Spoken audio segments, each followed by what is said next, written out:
chapter 4 verse 6. ஆறாவது வசனத்தை நாம் வாசிப்போம். நாம் யாருக்கு தெரிந்தது. அதோடு கூட இன்னொரு வசனத்தை நாம் வாசிப்போம்.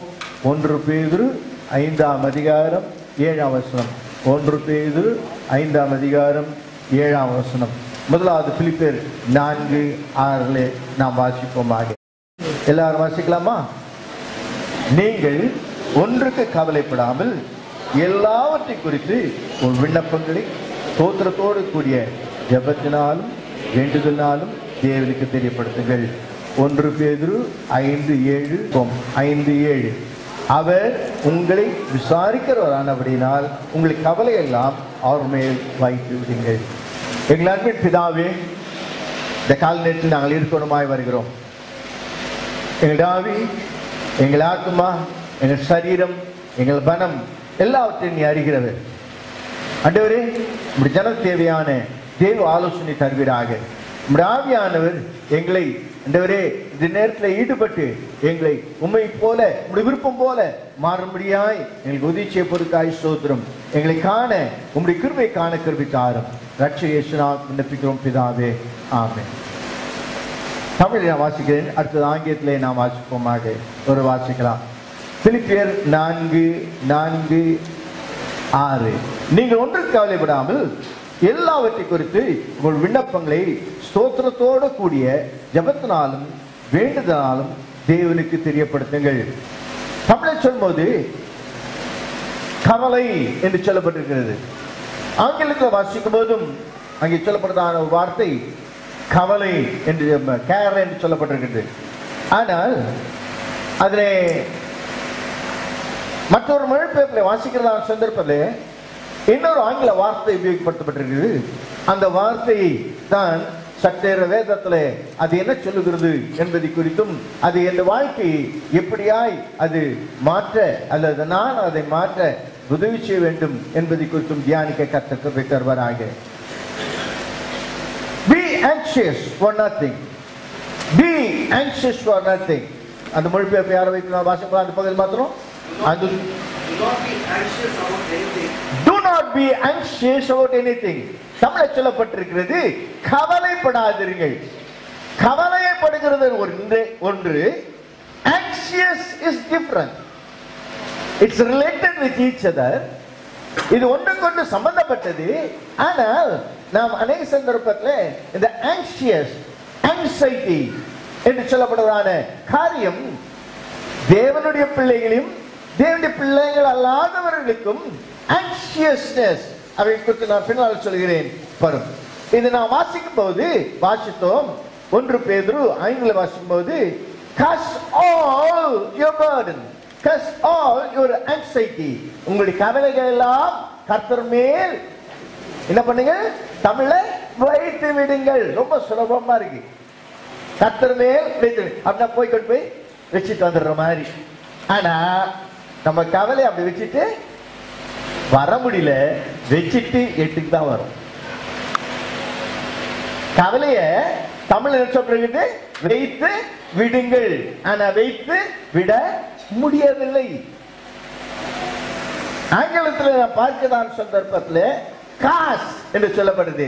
காஸ் என்று சொன்னா அது என்ன பண்ணுங்க, வேற காசு ஞாபகத்தில் வந்துரு போகுது. காசுனாங்க தூக்கி போடு. கவலைய தூக்கி கவலைய வைக்கவும் முடியல, கவலை தூக்கி போடவும் முடியல. அப்ப அந்த கவலை என்று சொல்லுகிற வார்த்தைக்கு வேறு அர்த்தம் உண்டு. அது பின்னால் நான் உங்களுக்கு சொல்லுகிறேன். It's not so easy to cast, வைத்து விடுவது, or throw away. அப்படியானால் இதை என்ன செய்யும்படியாக வேதம் சொல்லுகிறது. இது என்ன என்பதை குறித்து நான் வெளிக்குள்ளே கர்த்தர் கிருபை தருவாராக. ஒருவர் the anxiety, ஆங்கிலத்தில் anxiety என்று சொல்லப்படுகிற வார்த்தை குறித்து சொன்னது எழுதியிருக்கிறதை உங்களுக்கு வாசிக்கிறேன் நான். Anxiety is like rust of life. Anxiety is like rust of life. Anxiety என்று சொல்லப்படுகிற காரியம் அந்த தமிழில் அதுக்கு மொழிபெயர்க்கிறேன். அது வாழ்க்கையில் இருக்கிறதான ஒரு துரு போன்றது. Destroying its brightness. and weakens its power. அதனுடைய பிரகாசத்தை மங்கச் செய்கிறது, அதன் சத்துவத்தை anxiety என்று சொல்லப்படுகிறது, அது பலவீனப்படுத்துகிறது. A child like trust, ஒரு பிள்ளை போன்ற ஒரு நம்பிக்கை, is providence is its best preventive remedy. ஒரு பிள்ளை போல் நம்புகிறதான காரியம்தான் நம்முடைய ஆங்ஸைட்டியிலிருந்து வெளியே வரக்கூடியதான ஒரு மாற்றம் என்று சொல்லப்படுகிறது. நம்முடைய வாழ்க்கையில தவறான யோசனைகள், நெகட்டிவ் திங்கிங், நம்முடைய வாழ்க்கை எல்லாருக்கும் தவறான யோசனைகள் வரத்தான் செய்கிறது. எனக்கு தவறான யோசனை வருவதில்லை என்று யாரும் சொல்ல முடியாது. எல்லாருக்கும் தவறான யோசனைகள் வருகிறது. ஆனால் அந்த யோசனைகள் நம் மனதிலே நிரந்தரமாய் இருந்து நம்முடைய மனதை கலைத்து கொண்டிருக்கிறது. ஆனால் அதை மாற்றி சரியான யோசனைக்கு நாம் வர நம்முடைய ஆங்ஸைட்டி நம்மை மாற்ற ஏதுவாயிருக்கும். இந்த ஆங்ஸைட்டி என்று சொல்லப்படுவதான வார்த்தை தமிழை கவலை என்று சொல்லப்படுகிறது, ஆங்கிலத்தில் வார்த்தை கேர் என்று சொல்லப்படுது. அல்லது என்ன சொல்லணும்னால் ஆங்ஸைட்டி என்று சொல்லும்போது அதை இப்படி விளக்கமான வார்த்தையில் சொல்லும்போது ரெஸ்ட்லெஸ்னஸ், ஒரு இளைப்பாறுதல் இல்லாத ஒரு நிலை. ஆங்ஸைட்டி சொல்லும்போது அப்படியே இளைப்பார்க்கமாக இருப்பதில்லை. ஆங்ஸைட்டி சொல்லும்போது ஒரு ரெஸ்ட்லெஸ்னஸ் அல்லது ஆங்ஸைட்டி என்று சொல்லுகிறதான சந்தர்ப்பத்திலே ஒரு துக்கத்தோடு கூடியதான ஒரு பாரம், துக்கத்தோடு கூடியதான ஒரு பாரம்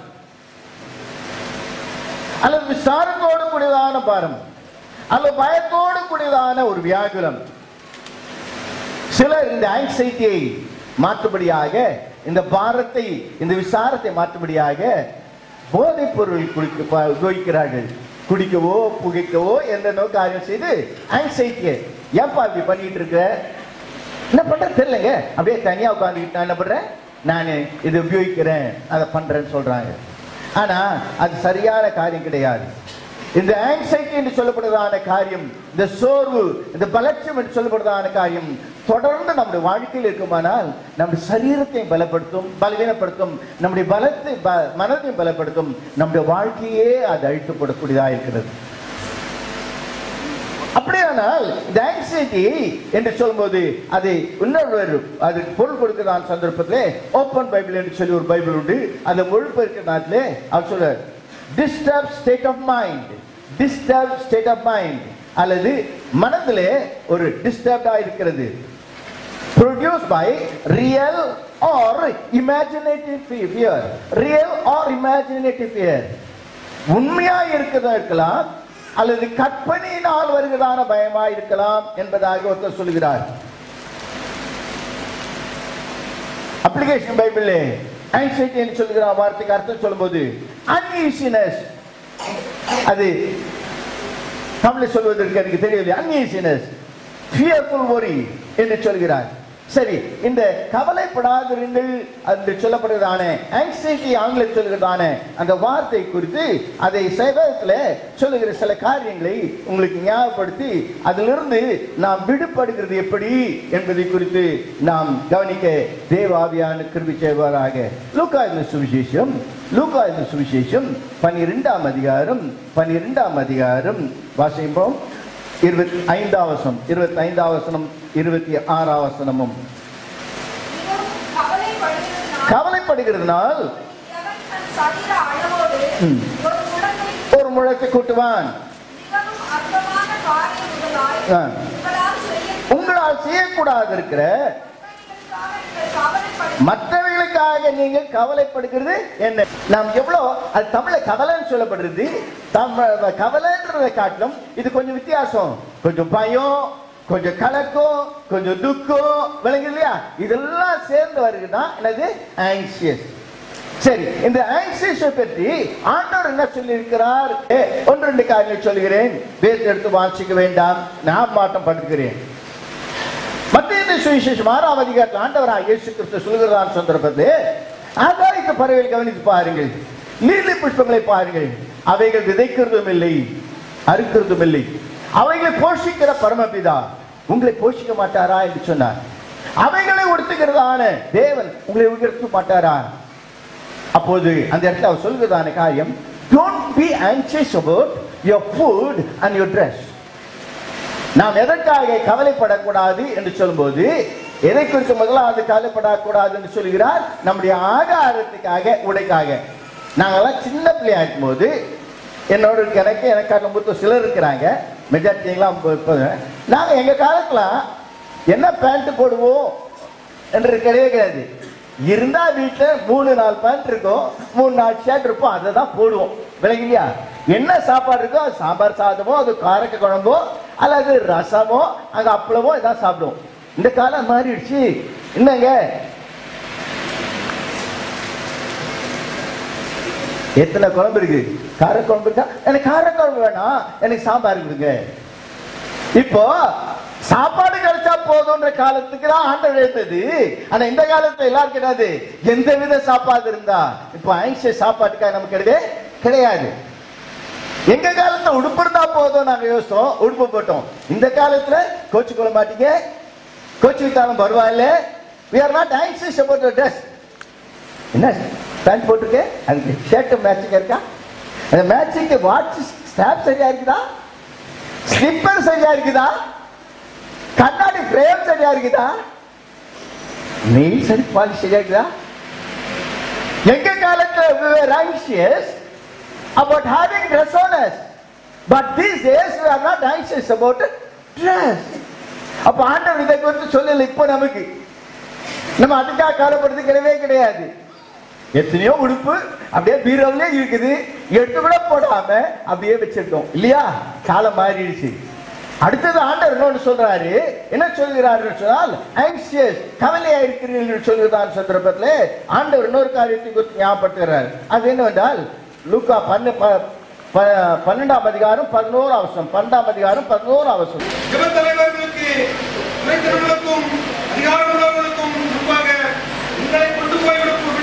உங்களை கொண்டு போய் விடும்போது எப்படி எண்ணத்தை மாறுதரமாக சொல்வோம் என்று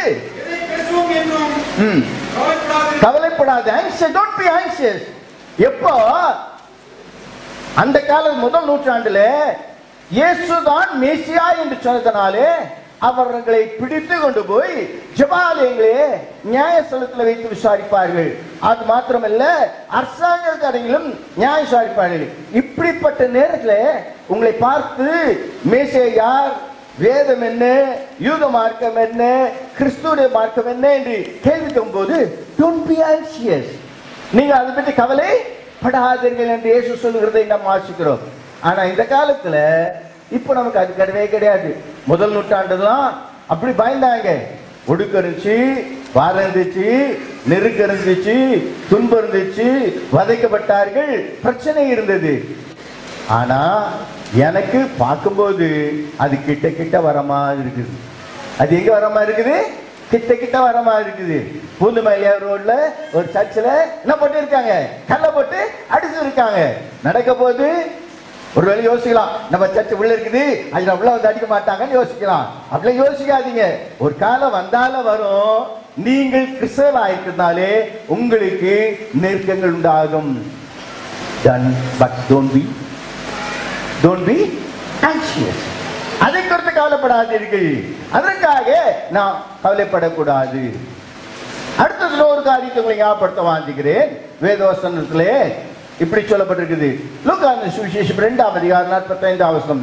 லூக்கா சுவிசேஷம் 2ஆம் அதிகாரம் 48ஆம் வசனம். தாய் தகப்பன்மாரும் அவரை கண்டு ஆச்சரியப்பட்டு அவர் நோக்கி, மகனே ஏன் இப்படி செய்தார்? உன் தகப்பனு நாயும் anxious எப்படி இருந்தோம்? விசாரமாயிருந்தோம். யாருனால ஆங்ஷியஸ்? ஏசுநாதனால. நான் அதை பேச சொல்லலான்னு அதை விளக்க சொல்ல வரீங்கள. இப்போ இவங்க என்ன பண்றாங்க? ஆங்ஷியஸ். ஏன் ஆங்ஷியஸ்? பெற்றோர் ஆங்ஷியஸா இருக்கிறாங்க. யார் ஆங்ஷியஸா இருக்காங்க? பெற்றோர் ஆங்ஷியஸா இருக்கு. ஏன் ஆங்ஷியஸா இருக்காங்க? பண்டிகை போனது தப்பா? பண்டிகை போன தப்பு இல்லை. பட்டி கொண்டாட தப்பா? பட்டி கொண்டாட தப்பு கிடையவே கிடையாது. ஆனா அவங்க ஆன்சியஸ் ஆன காரணம் என்ன தெரியுமா? பண்டிகை முடிச்ச பாரியும் அவங்கவுங்க மூட்டை கட்டிட்டு சொந்தக்காரோட போயிட்டாங்க. யாரோட போயிட்டாங்க? சொந்த காரில் போல. யாரோட போயிட்டாங்க? சொந்தக்காரோட போயிட்டாங்க. அப்பமா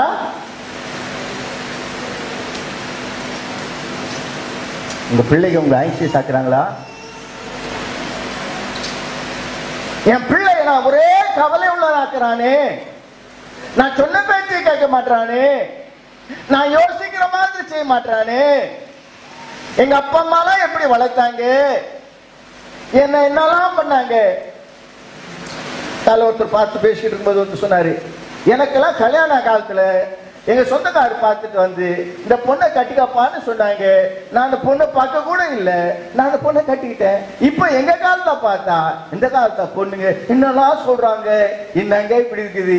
இந்த காலத்தை அப்படிதான் பொம்பளைங்க ஆம்பளைங்க இருக்கிறாங்க. சரி, அது வேற காரியம், அது முக்கியமான காரியம். ஆங்ஸைட்டி. Because why? ஏன் இந்த ஆங்ஸைட்டி வந்துச்சு?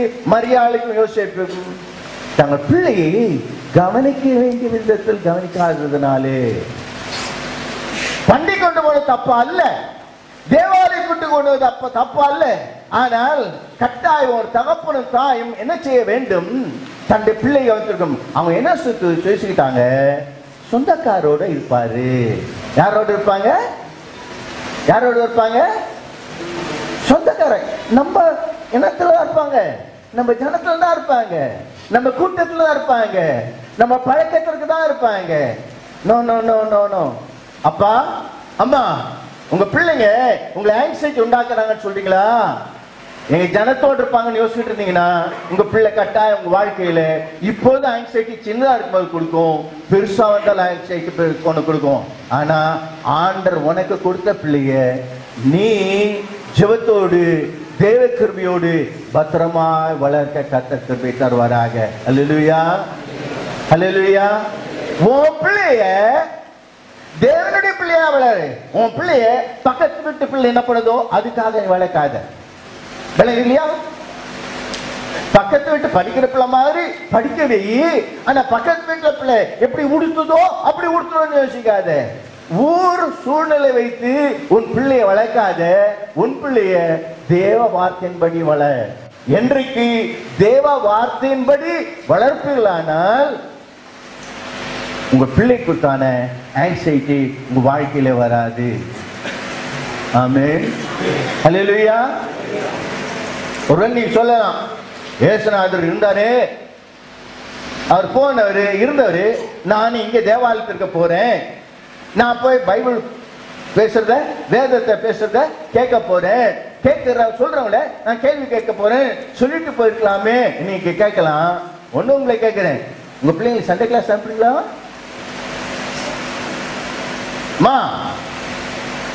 இந்த சபையில் இருக்கிற சண்டே கிளாஸுக்கு போய் இந்த டீச்சர் வீட்டுல என் பிள்ளை அனுப்புனா நான்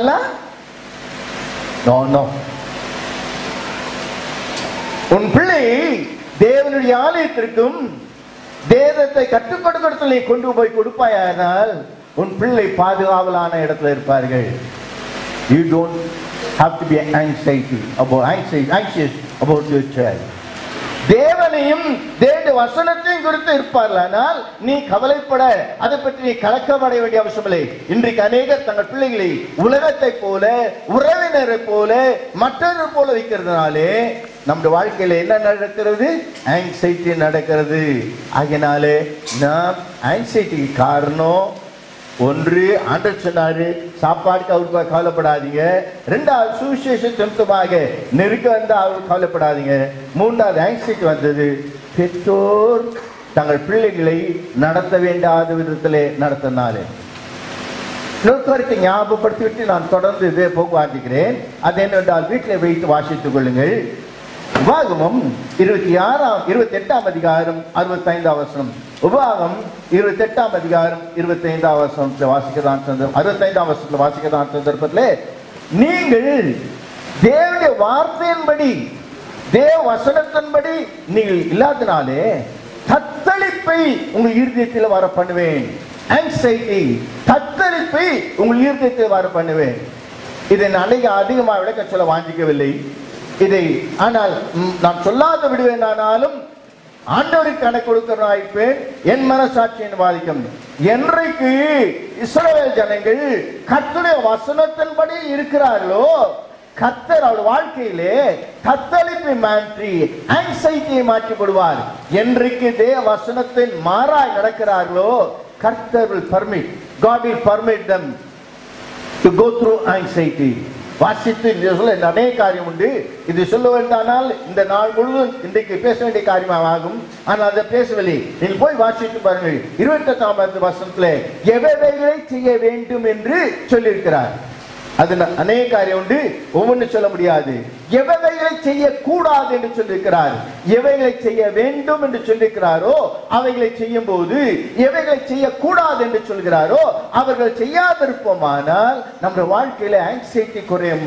ஆனால் என்றைக்கு நாம் தேவ வார்த்தை கேட்கிறதை விட்டுவிட்டு நாம் நம்முடைய ஜன வார்த்தையின்படியும் நம்ம சூழ்ந்திருக்கிறதான ஜனத்தின் காரியங்களை பற்றியும் நான் செய்யும் போது நம்முடைய வாழ்க்கையிலே என்ன உண்டாகிறது? இந்த ஆங்ஸைட்டி அல்லது தத்தளிப்பு, அது மனக்குழப்பம் அல்லது நிலையில்லாத ஒரு நிலை வருகிறது. தேவ ஜனமே, நாம் அவைகளை விட்டு விலக கர்த்தர் கிருபை தருவாராக. குறிப்பாய் 1-2 உதாரணம் உங்களுக்கு எடுத்து காண்பிக்கும்படியாக வாசிக்கிறேன். வாசிங்கள். ஆதியாகமம் 32ஆம் அதிகாரம் 6ஆம் வசனம். ஆதியாகமம் 32. உம்முடைய சகோதரனாகிய ஏசாவிடத்தில் போய் வந்தோம், அவரும் 4 பேர் உம்மை எதிர்கொண்டு வருகிறான். இதை வைத்துக் கொண்டு நாம் பார்ப்போம். யாக்கோபு தன் மாமன் லாபான் வீட்டிலிருந்து வருகிறான். தன் மனைவிகள், மர்மணியாட்டிகள், வேலைக்காரர்கள், தன்னுடைய மிருகங்கள் அநேகத்தை திரளாய் கூட்டிக் கொண்டு வருகிறான். அன்றுதான் சொன்னார். என்ன சொன்னார் என்று சொன்னால், யாக்கோபே நீ திரும்பினப்பா போப்பா என்று சொன்னார். இப்போது யாக்கோபு புறப்பட்டு போய் கொண்டிருக்கிறான். போய்கொண்டிருக்கிறான் நேரத்திலே நடந்த காரியம் என்னவென்றால், ஏசா யாக்கோபை என்ன பண்ணுகிறான்?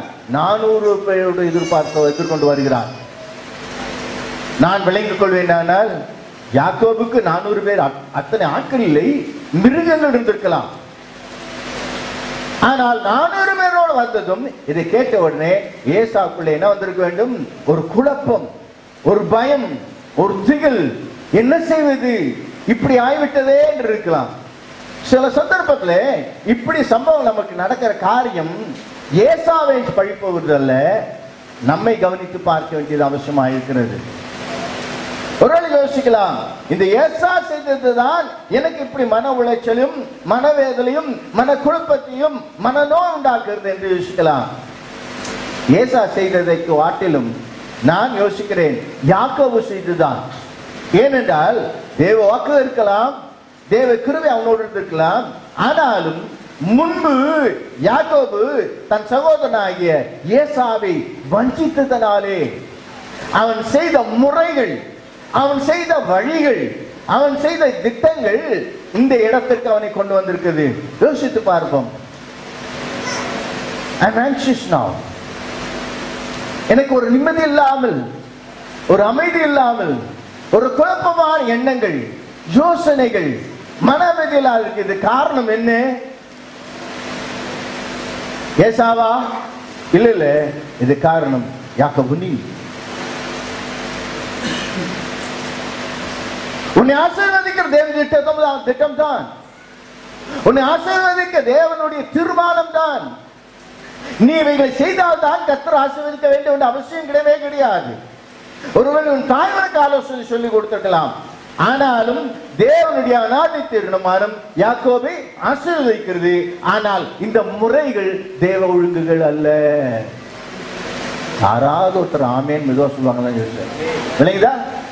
தேவன் ஆசீர்வதிக்கிறது தேவனுடைய திட்டம். ஆனால் நாம் போகிற குறுக்கு வழிகள் தேவ திட்டம் அல்ல. Jacob was so anxious. அவன் என்ன செய்யறதுனே தெரியல.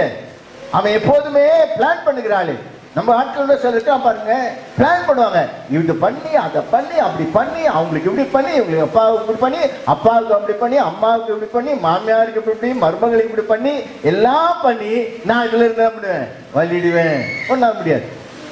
அப்படியே யோசித்தான் ஜேக்கப். என்னன்னுட்டு, ஓஹோ அண்ணா வராரா, 400 பேரோட வராங்களா, கட்டாயம் நம்ம அடிக்கதான் வர்றாங்க. நான் என்ன பண்ண போறேன் இப்போ? என்கிட்ட இருக்கிற நாட்கள்லாம் என்ன பண்ணுவேன்? 4 பாட்டியா மாட்ட போறேன். ஒன்று ஒரு மணி ஆட்டி, அடுத்தது இன்னொரு மணி ஆட்டி, அடுத்தது இன்னொரு மணி, அடுத்தது அதே மாதிரி மிருகத்திலும் இவருடைய ஸ்மார்ட்னஸ், இவருடைய மன திட்டங்களால இவர் என்ன பண்றாரு? தன் பிரச்சனைகளில் தப்பித்துக் கொள்ளும்படியாக இவர் பிளான் பண்ணுகிறாரு.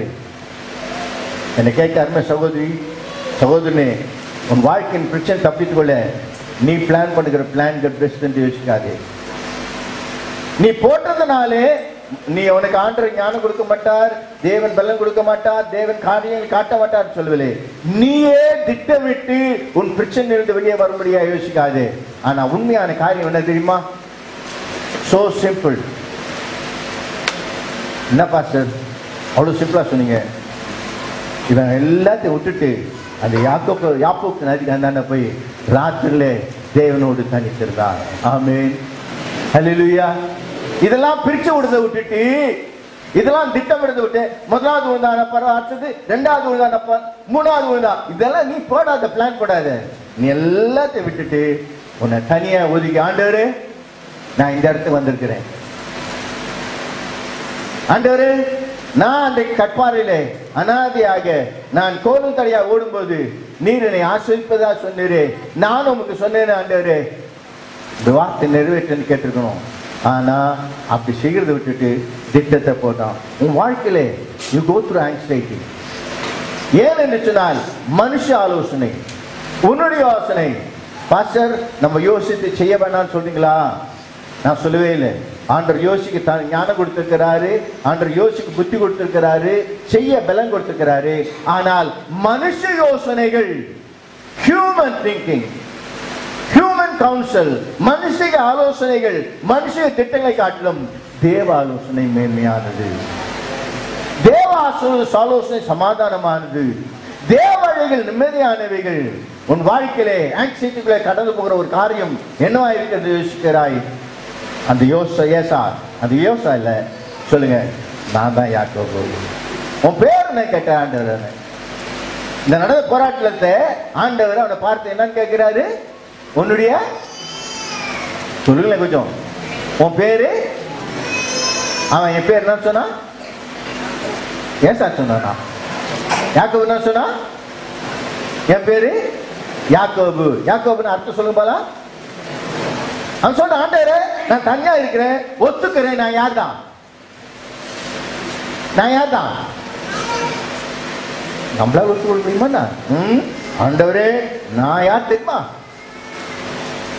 நான் நல்லவன், அவங்களை காட்டலாம், அவங்க பிரதர் காட்டலாம், பசனை காட்டலாம், நான் நல்லவன். நோ நோ நோ, நீ யார் கத்திரத்துல சொல்லு. ஆண்டவருக்கு பேர் தெரியுமா தெரியாதா? ஓ நல்லா தெரியும். ஆனா கேட்கிறாரு, he wants you confess. நீ இந்த சூழ்நிலைக்கு வந்திருக்கிற, நீ இந்த இடத்துல நீ யார்? நீ யாக்கோபு அல்லது நீ ஏமாத்தினவன் என்று ஒத்துக்கொள். ஆண்டவர் சொல்றாரு, இனிமேல் உன் பெயர் எத்தனை அல்ல, உன் பெயர் பிரபு. இஸ்ரேல் தேவ பிள்ளைகளே, நம்முடைய பிரச்சனை இருக்குதானே, இப்படி மன உளைச்சல் நேரத்தில் நாம் செய்யக்கூடாதான காரியம், மனுஷ யோசனைகள் வேண்டாம் என்று சொல்லவில்லை. தனியாக உட்கார்ந்து ஆண்டவரிடத்திலே நாம் ஜெபிக்க கர்த்தர் கிருபை தருவாராக. அல்லேலூயா. நாம் முன்னால் வாசித்தோம், அது திரும்ப வாசித்தோம். வாசிங்க பார்க்கலாம். பிலிப்பியர் 4:6.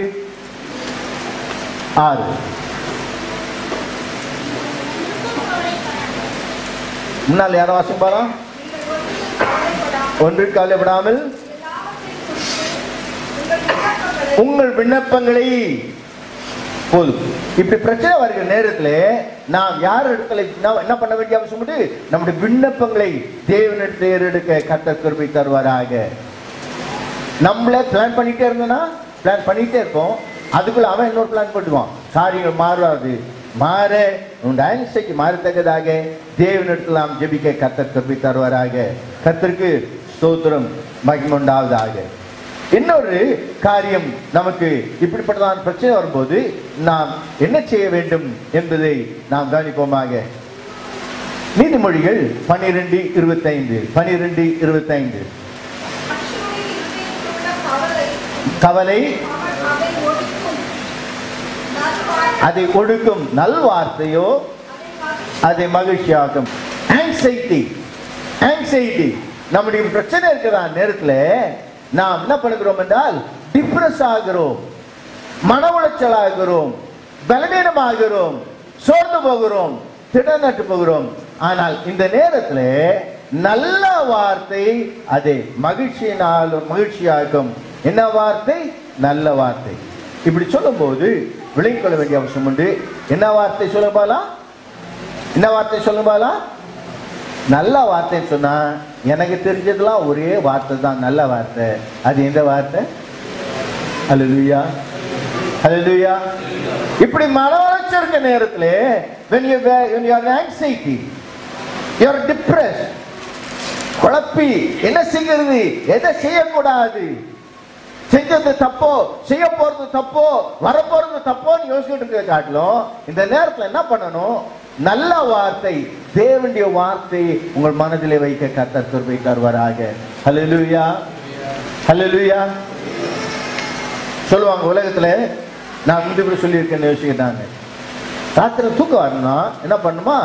படுக்கையில படுத்துக்கிட்டு அங்க 100 ஆடு இருக்க மாதிரி எண்ணி பாத்தி எழுதிட்டு 1 2 3 எனக்கு எத்தனை வரைக்கும் என்னமா? 100 வரைக்கும் என்ன. அப்புறம் 100 முடிஞ்சிச்சுன்னா மறுபடியும் சில சமயத்துல என்ன பண்ணுமா? 1 2 3 என்ன என்னமா? அப்படி என்ன போயிடும்? தூக்கம் வந்துடும். அதுக்கு பதிலா நான் உங்களுக்கு சொல்றேன், எனக்கு தெரிஞ்சதை சொல்றேன், நான் அனுபவிக்கிறத சொல்றேன். எனக்கு கூட ஆங்ஸைட்டி வருதுங்க. வர்ற நேரத்துல நான் எப்போதும் செய்யறேன்னு சொல்ல சில சமயத்தில் தவறி போறதும் உண்டு. தேவ வார்த்தையை எனக்கு தெரிஞ்சது சொல்லிட்டே இருப்பேன். அல்லேலூயா. அட்டாளி காது கேட்காது. என் பக்கத்துல தூங்குறவங்களுக்கு தூங்குறதுக்கு யாருமே கேட்காது. ஆனா தேவ வார்த்தையை, நல்ல வார்த்தை, தேவன் செய்த நன்மையானவளை சொல்லி ஆண்டவரே இப்படி செய்கிறேன் சொல்ல சொல்ல சொல்ல சொல்ல அறியாம என்ன வந்துடும்? ஆங்ஸைட்டி போயிடும், உளைச்சல் போயிடும், மனவேதனை போய்விடும், மனக்குழப்பம் போயிடும். அதுக்கு பதிலாக சமாதானமான திரை. ஹல்லேலூயா, ஹல்லேலூயா, ஹல்லேலூயா. இந்த ஆங்ஸைட்டி என்று சொல்றதான காரியம் அனுதின வாழ்க்கையிலே நம்ம அநேகருக்கு இருக்கிறது. நீங்கள் யோசித்து பாருங்கள். இன்றைக்குள்ள எப்போதாவது உங்களை அடிக்கடி தாய்க்கூறுதா உணர்கிறீர்களா? யார் அதற்கு காரணமாக இருந்தார்களே அவர்களை குறித்து யோசித்துக் கொண்டிருக்காதீர்கள். அவளை முறுமுறுக்காதீர்கள். அந்த காரணமாக இருந்தவர்களை குறித்து மற்றவர்கள் போய் சொல்லி நீங்க புரண்டு பேசிக் கொண்டிருக்காதீர்கள். காரணமாக இருக்கிற காரியத்தை இப்படி ஆகிவிட்டதே, இன்னும் எப்படி ஆக போவதோ என்பதாக கவலைப்பட வேண்டாம். அது இருக்கதான் செய்யும். அப்படிதான் எனக்கும் இருக்கிறது. ஆனால் சிறந்த மாற்று இப்படிப்பட்ட நேரத்தில் நல்ல வார்த்தை, தேவ வார்த்தை நான் மனதில் வைக்க கர்த்தர் கிருபை தருவாராக. அல்லேலூயா. அநேகம் 1000 பொன்வெளியை பார்க்கலும் நீர் விரும்பின பேதமே எனக்கு நலம் என்று சங்கீதக்காரன் சொல்கிறார் அல்லவா? தேவனுடைய பிள்ளைகளே, இந்த பாதைக்கு உங்களுடைய வார்த்தை வெளிச்சமா இருக்கிறது சொல்கிறார் அல்லவா? தேவ வார்த்தை இப்படிப்பட்ட மன உளைச்சல் நேரங்களே, மன வேத நேரத்திலே, என்ன செய்கிறது தெரியாத நேரத்திலே நீங்கள் திரும்ப திரும்ப சொல்லிக் கொண்டிருங்கள். இது என்ன ஒரு மாதிரி மணி ஊற்றுமா சொல்லுமான்னு கேட்குறீங்களா? கேட்டீங்கன்னா இல்ல. ஆனா உங்களுக்கு விலங்குல என்ன சொல்றேன்? ஆமான்னு சொல்றேன். நான் என்னப்பா சொல்றீங்க? ஆமான்றீங்க இல்லைன்றீங்களே. உங்களால் வணங்கிக் கொள்ள முடியவில்லை, உங்களுக்கு சொல்ல முடியல, உங்களுக்கு வரல. கடமைக்காவது தேவவசனத்தை சொல்லுங்கள். எப்போது கடமைக்கு சொல்ல நான் சொல்ல நானு. சில சமயத்தில் நம்ம வாய் வார்த்தை வரல, சிலத்தை ஜெபிக்க முடியல, சில சமயத்தில் தோத்திரம் பண்ண முடியல, சில சமயத்தில் அந்த உளைச்சல்கள் என்ன செய்கிறது? ஓடி போகலாமா அல்லது செத்து போகலாமா எண்ணங்கள் வரும். ஆனால் அப்படிப்பட்டதான ஒரு ஆங்ஸைட்டி உங்களை பிரஷர் பண்ணுகிறதா நேரத்தில் தேவவசனத்தை திரும்ப திரும்ப சொன்ன வார்த்தையை சொல்லிக் கொண்டீர்கள். இன்னும் தெரிந்த வசனங்களை சொல்லிக் கொண்டீர்கள். குழந்தை சொல்லுகிற வசனங்களையே சொல்லு. கர்த்தர் மேய்ப்பராயிருக்கான்னு சொல்லுங்கள். சின்ன சின்ன வார்த்தைகளை சொல்லுங்கள். கர்த்தர் நிச்சயமாக உங்கள் ஆங்ஸைட்டியை மாற்ற வல்லவராயிருக்கிறார். அல்லேலூயா, ஹல்லேலூயா. இந்த மனக்கவலை, மனவேதனை ஒரு தூரமான பொல்லாத மனிதருக்கு வராத ஒன்றல்ல, எல்லாருக்கும் வரக்கூடியதான காரியம். ஆனால் அது நம்மை ஆளாதபடிக்கு நாம் அதிலிருந்து வெளியே வர தேவ வார்த்தை, நல்ல வார்த்தை சொல்ல கர்த்தர் கிருபை தருவாராக. கர்த்தருக்கு ஸ்தோத்திரம். இன்னொரு வசனத்தை வாசிங்கள் பார்க்கலாம். சங்கீதம் 94 வசனம் 19. Psalms 94 verse 19. என் உள்ளத்தில் சாரங்கள் பெருகுகையில் உம்முடைய ஆறுதல் என் ஆத்துமாவை தேற்றுகிறது. இப்படி ஆங்ஸைட்டி வருகிறதான சந்தர்ப்பத்திலே His comfort, அவருடைய ஆறுதல்கள். இப்படி சொன்னால் என்ன சொல்வேன் என்று கேட்பீர்களானால், நான் போவேனானால் வேறொரு கம்ஃபர்டர், another comforter, நம்மை ஆறுதல் படுத்துகிற, நம்மை தேர்தல் படுத்துகிற பரிசுத்த ஆவியானவர் உண்டு. நமக்குள்ள இப்படிப்பட்டதான் ஆக்சிஜன் வருகிற தேவனுக்கு ஸ்தோத்திரம் உண்டாவதாக. ஆவியில் நிறைந்து தேவனை துதிக்க, ஆவிலே நிறைந்து என் பாத்திரம் நிரம்ப கர்த்தர் கிருபை தருவாராக. அல்லேலூயா. சங்கீதக்காரர் 23 சொல்கிறார், கர்த்தர் மேய்ப்பராய் இருக்கிறார் என்று சொல்லி கொண்டு வந்து பின்னால் ஒரு காரியம் சொல்கிறார். என்ன சொல்கிறார்? என் சத்துருக்கு எதிரே கேட்கல, என் சத்துருக்கு எதிரே ஒரு பந்தி ஆயத்தப்படுத்தி என் தலையை என் பாத்திரம். அப்படின்னா என்னதுங்க? என் சத்ரு, என் ப்ராப்ளம், என் வியாதி, என் வேதனை, மை ஆங்ஸைட்டி, மற்ற குழப்பம் இருக்குதான் நேரத்திலே எனக்கு பந்தியை என் தலையை பரிசுத்த ஆவியால் நிரப்புகிறார். என் பாத்திரம் பரிசுத்த ஆவியினாலே. ஆமென். ஹல்லேலூயா. திரும்ப இங்க வாசிக்கிறோம், என் உள்ளத்திலே விசாரம் பெருகுகையில் உம்முடைய ஆறுதல், உம்முடைய பரிசுத்த ஆவியின் ஆறுதல் எனக்குள்ளே நிரம்பி வழிகிறதா நேரத்திலே ஆண்டவர் என் ஆங்ஸைட்டியை மாற்றுகிறவராயிருக்கிறார். ஹல்லேலூயா.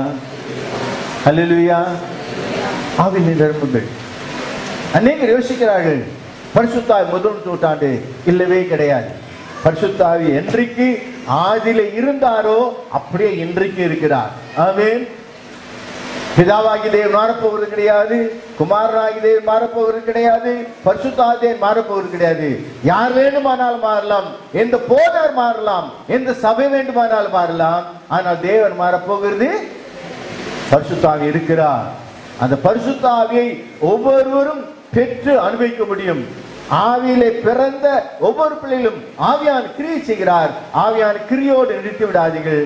பரிசுத்த ஆவியினுடைய ஆளும்படியாக, பரிசுத்த ஆவியான உங்களை நிரப்பும்படியாக தேவனுடைய சமூகத்தில் இருங்கள். தேவனுடைய பிள்ளைகளே, என் வாழ்க்கையில் ஆங்ஸைட்டி வந்தது உண்டு, இப்போது வர முடியும்.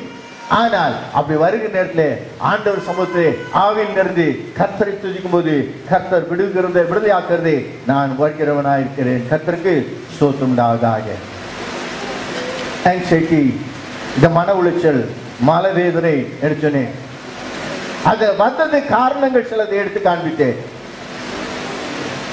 அது மாறுவதற்காக 2 காரியங்களை குறிப்பாக சொன்னேன். ஒன்று தேவனுடைய வார்த்தை, இரண்டாவதாக எது கொடுத்தேன்? பரிசுத்த ஆவி. மூன்றாவது உங்களுக்கு ஞாபகப்படுத்துவான காரியம், ஆனால் அதுதான் முதலாவது காரியம். ஆனால் மூன்றாவது உங்களுக்கு ஞாபகப்படுத்த வாங்கிக்கிறேன். அது என்னவென்றால், God is sovereign. தேவன் சர்வத்திற்கும் தேவனாய் ராஜாதி ராஜனாய் இருக்கிறார். அல்லேலூயா. அல்லேலூயா. செத்தவனுக்கே வாழ்க்கைன்னு சொல்றான், உயிரா இருக்கிறவங்க வாழ்க்கை சொல்றீங்க. நீங்க இவ்வளவு அழகா சொல்றீங்களே. செத்தவனுக்கே 155 வருஷம் பிறந்தவன் கொண்டாடுறான். யாருக்கு? செத்து போயிட்டான், புதைச்சு அவனுக்கு எத்தனை வருஷம் ஆச்சு? அவனுக்கு என்ன பண்ணுவார்? எந்த பிறந்தாலே? அல்லேலூயா. நம்முடைய தேவன் இன்னும் சிங்காசனத்தை வைத்து கொண்டிருக்கிறார். என் தேவன் இன்றைக்கு ராஜாவாயிருக்கிறார். அல்லேலூயா. நீங்கள் பார்க்கப்படுகிறதோ படிக்க முடியவில்லையோ, நீங்கள் உணர்வுலையோ உங்கள் பிரச்சனை எதுவாயிருக்கலாம், உங்கள் ஆங்ஸைட்டி எதுவாயிருக்கலாம், உங்களுடைய குழப்பங்கள், மன உளைச்சல் எதுவாயிருக்கலாம், ஒன்று காரியத்தை ஞாபகப்படுத்துங்கள். God is still on the throne. ஆங்கிலத்தில் ஒரு பாட்டு உண்டு, God is still on the throne and he will remember his own. He will remember his own. அவர் சிங்காசனத்தை விட்டிருக்கிறார். அவருக்கு சொந்தமானவரை சிங்காசனத்தை விட்டிருக்கிறார், ஞாபகப்படுத்துவார். ஹல்லேலூயா. பிசாசு சிங்காசனத்தில் இல்லை. பிசாசுக்கு அனுமதி கொடுத்திருக்கலாம். பலவீனம் ஒருவேளை தானாக வந்திருக்கலாம், அல்லது நீங்க வரப்படுத்தி இருக்கலாம். கவலைகளும் குழப்பங்களும் அன்றைக்கு யாக்கோபு செய்ததால் வந்தது போல உங்கள் வாழ்க்கையில குழப்பங்கள் வந்திருக்கலாம். அல்லது மார்த்தாலும் யோசேப்பும் கவலை இல்லாதவருக்கு போல கவலை இல்லாமல் நாம் இருந்திருக்கலாம்.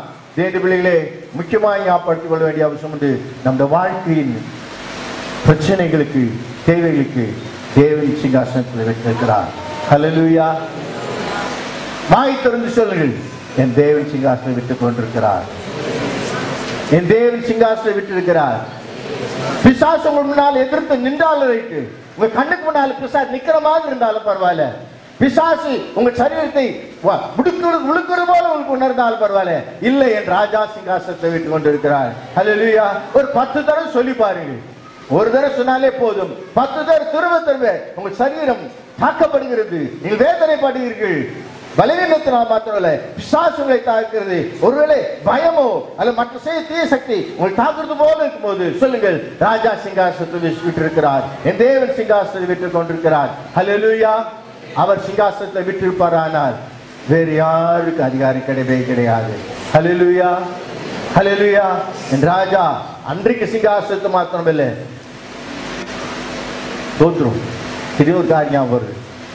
இது அவசியமே இல்லை, சம்பந்தம் இல்லை. ஆனா ஒரு பார்த்தது எனக்குள்ள மனசு சொல்லிட்டேன். ஒரு வீட்டுக்கு போனா சிலுவை ஓலையில் வச்சிருக்காங்க.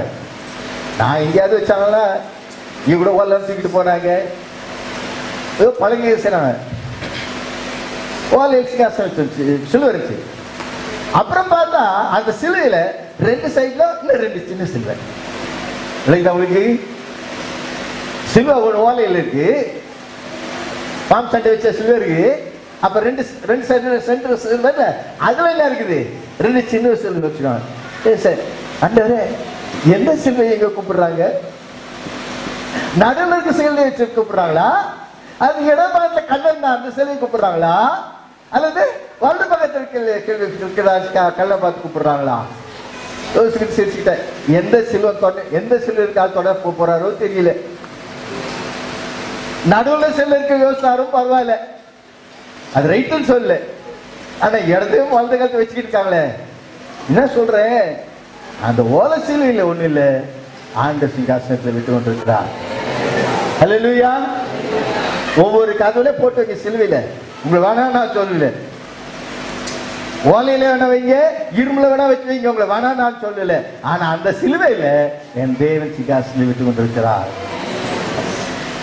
சொன்ன மாதிரி ஒரு சிலுவை 3 சிலுவை வேணா வச்சுங்க, உங்களை வேணாம் நான் சொல்ல. ஆனா அந்த சிலுவை ஒரு காலம் உங்களுக்கு உதவி செய்ய போது கிடையவே கிடையாது. தேவன் இன்னும் சிங்காசனத்திலே விட்டிருக்கிறார். எப்போது தேவன் சிங்காசனம் விட்டிருக்கிறார் சொல்லும்போது உங்கள் மன உளைச்சல்கள், உங்கள் மன வேதனைகள், மனத்தாக்கள் எல்லாம் மாற கர்த்தர் உதவி செய்கிறவராயிருக்கிறார். கர்த்தருக்கு ஸ்தோத்திரம். குறிப்பாக ஒரு காரியத்தை சொல்ல வாஞ்சிக்கிறேன். அப்படிப்பட்ட நேரங்களே முறுமுறுக்காதே, என்ன பண்ணாத. பிரச்சனை வரும்போது நாம் சில சமயத்தில் என்ன பண்றோம், நம்ம மனவேதனையினாலே நம் சூழ்நிலையிலே முறுமுறுக்க தொடங்கி விடுகிறோம். தேவ பிள்ளைகளே, முறுமுறுக்கிறதுனாலே தேவ கிருபை பெறாது, துதியினாலே தேவ கிருபை பெருகும். ஆமென். ஹல்லேலூயா. இந்த சூழ்நிலையிலே நாம் நிச்சயம் என்ன பண்ணாதற்கு கர்த்தர் கிருபை தருவாராக, முறுமுறுக்காதற்கு கிருபை தருவாராக. என்றைக்கு துதி பெறுகிறதோ அந்த இடத்துல கிருபை.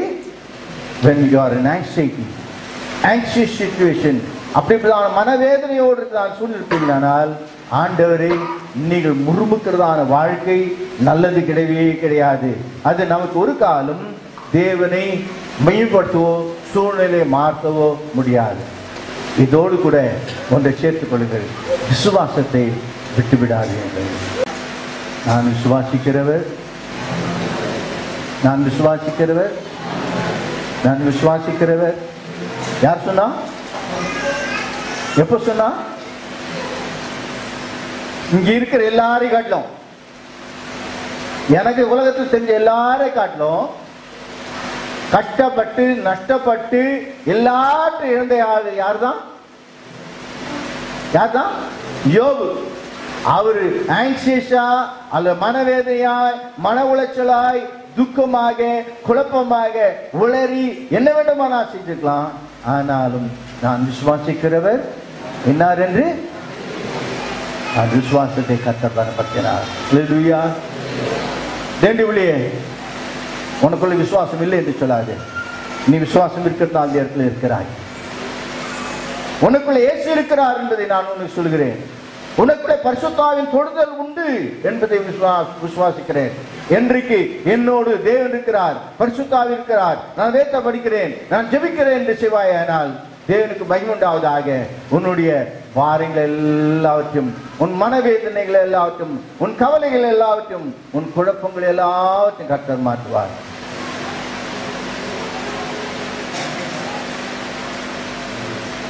சிலர் யோசிக்கிறோம், நான் சொல்றீங்க, நான் அவ்வளோ நாளா காத்திருக்கிறேன், எவ்வளோ நாளா ஜெபிச்சுட்டு இருக்கேன், இன்னும் எனக்கு பதிலு வரல.